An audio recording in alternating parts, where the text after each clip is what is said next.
Hi there, me again. Again, it's been a while, sorry about that. It's been crazy busy. Got to speak at the Mind, Body and Spirit Festival in Brisbane. That was awesome a couple of weeks ago.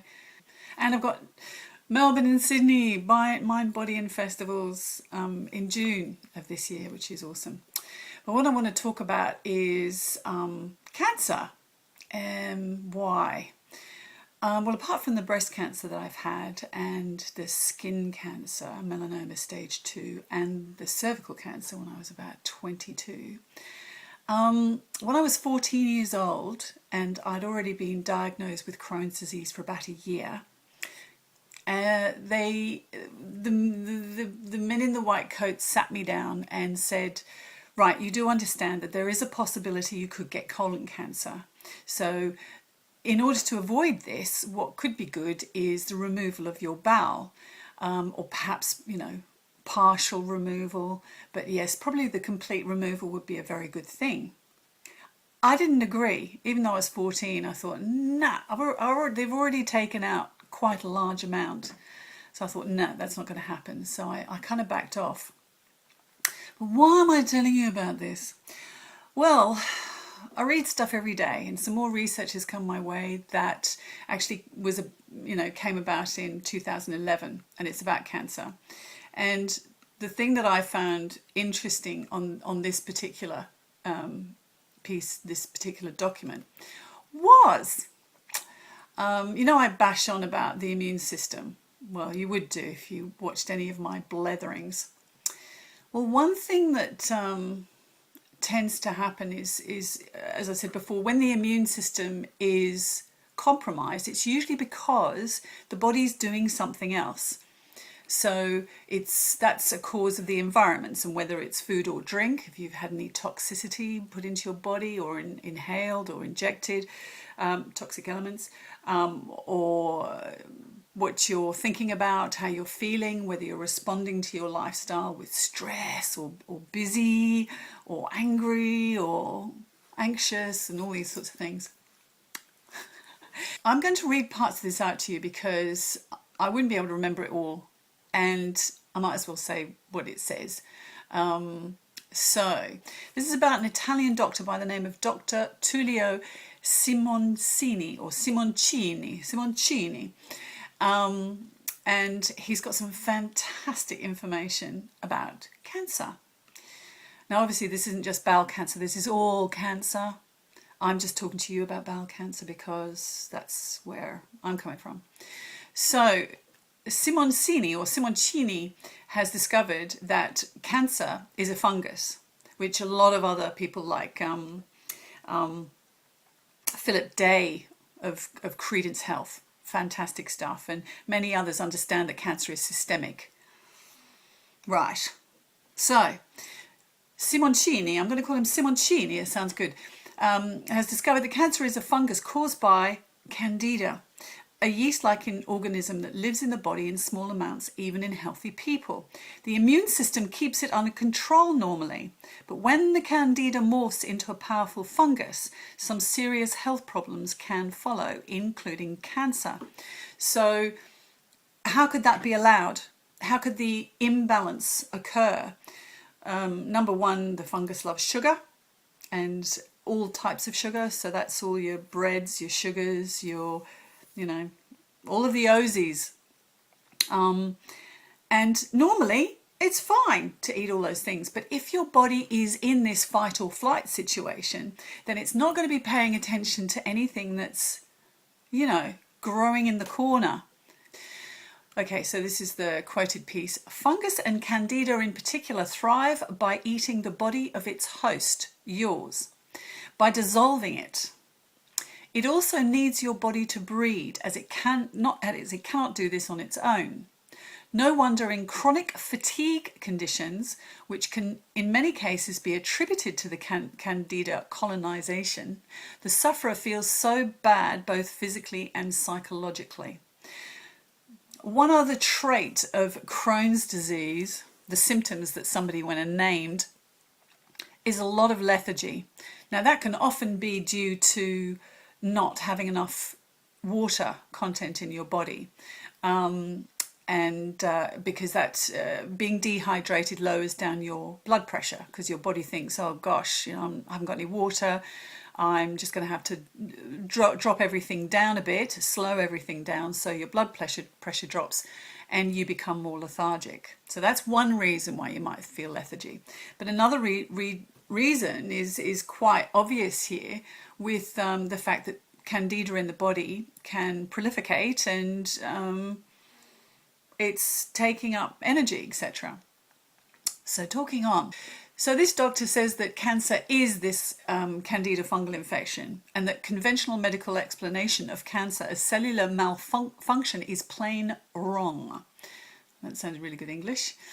So Candida Simoncini is a specialist in oncology, treatment of tumours, diabetes and metabolic disorders. But he is more than that. He's a real doctor who seeks to uncover the truth for the benefit of his patients and refuses to parrot the official version of what doctors should do and think as dictated by huge and influential drug companies. Just done a piece on that on my website. Go check it out, www.kitcampbell.com. I went off like a frog in a sock, but that just happens. So I'm going to post this up on my website because it's loads, but I'm just going to bring it down to his realization on this. Simoncini realized that all cancers acted in the same way no matter where they were in the body or what form they took. There had to be a common denominator. He also observed that the cancer lumps were always white.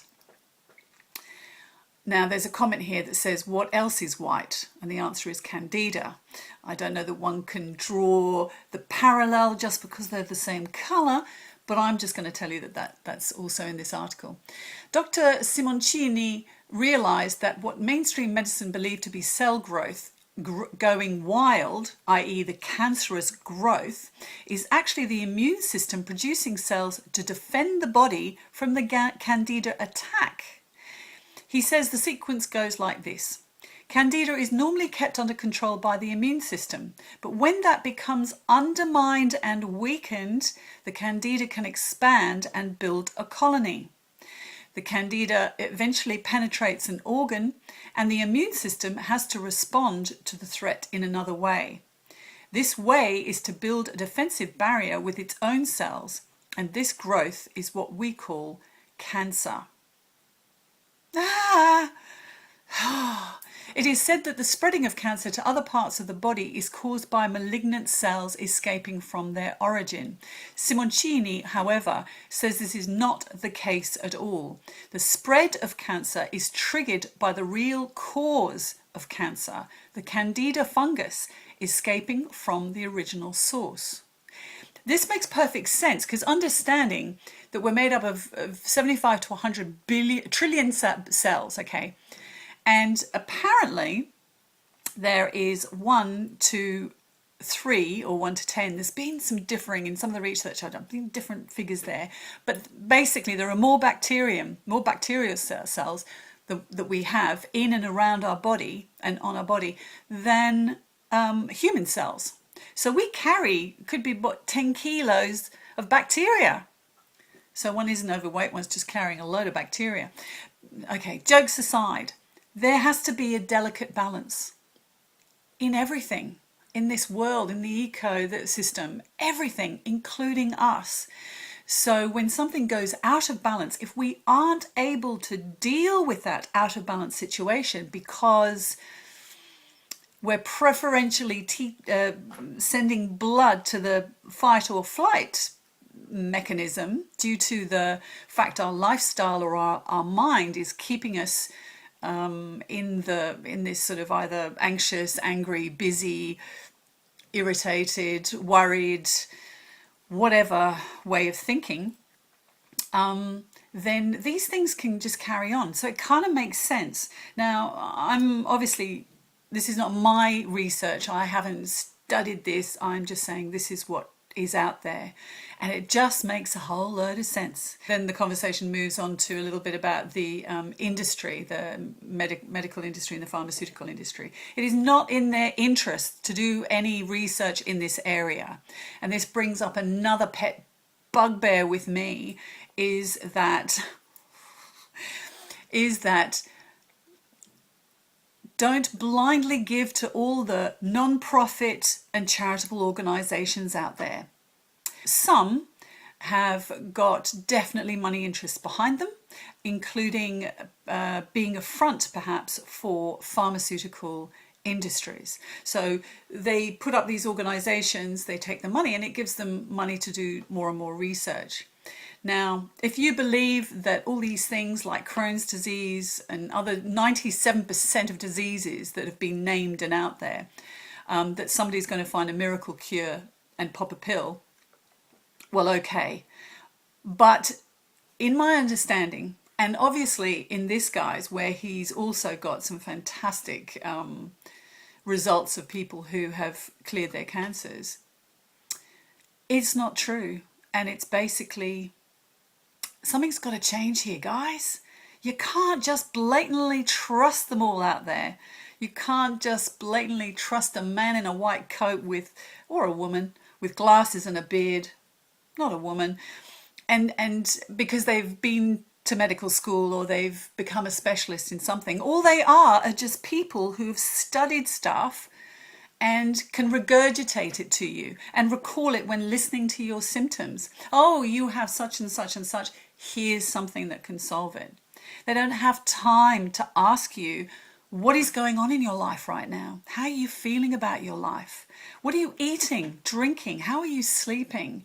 What is your work relationship like? Your home relationship like? Your family, friends, personal relationships like? These are all environments that are going to affect this cellular structure, including, I think I've covered it all, but possibly not. So there's my diatribe, another one, I'm afraid. But I'll get the permission for this, and I will put it on my website. It talks about what foods you can eat. Lemons are amazing, and that's another thing that's just come out recently about grating a lemon and putting the lemon grind, and it's very good for anti-cancer cancer stuff. So let's just try and just say, okay, doctor, fine, I'll take that medication, but just look for other answers, because they are not the be-all and end-all in the way of answering all the medical problems, that the symptoms that we have that are deemed as medical problems. They have their place, but they're definitely not the answer for everything. And I actually wrote another bit just recently about a doctor that I wanted to interview. She's new from Scotland in town. And I asked her what her understanding of epigenetics was. And she said to me, oh, that's something quite new. It was discovered in the 1970s. Dr. Bruce Lipton was one of the stem cell research scientists at the time when it became obvious as to how cells behaved according to the environment that was placed around them. In 1992, a paper was published on this. And where are we now? 2014, and there's a doctor still telling me that epigenetics is something, oh, it's just new. Epi, above, genetics, behavior of gene. What is above or surrounding the cell affects the cell, affects the gene, and it produces the protein in response to whatever the signals are. So, So okay, I've got heaps of other stuff, but oh, look at me, I'm 15 minutes. Okay, I'm gonna get off now. I may post this or I may not, depending how bleh it sounds. I wish you all the best. I wish you well, and I'm just gonna keep on keeping on, and no matter how much flack I get, sorry guys, got to get the truth out some way, and if I can do it, so can you. Be well, stay well. Oh yeah, think well, be well, stay well. Or something like that anyway. Lots of love. Bye.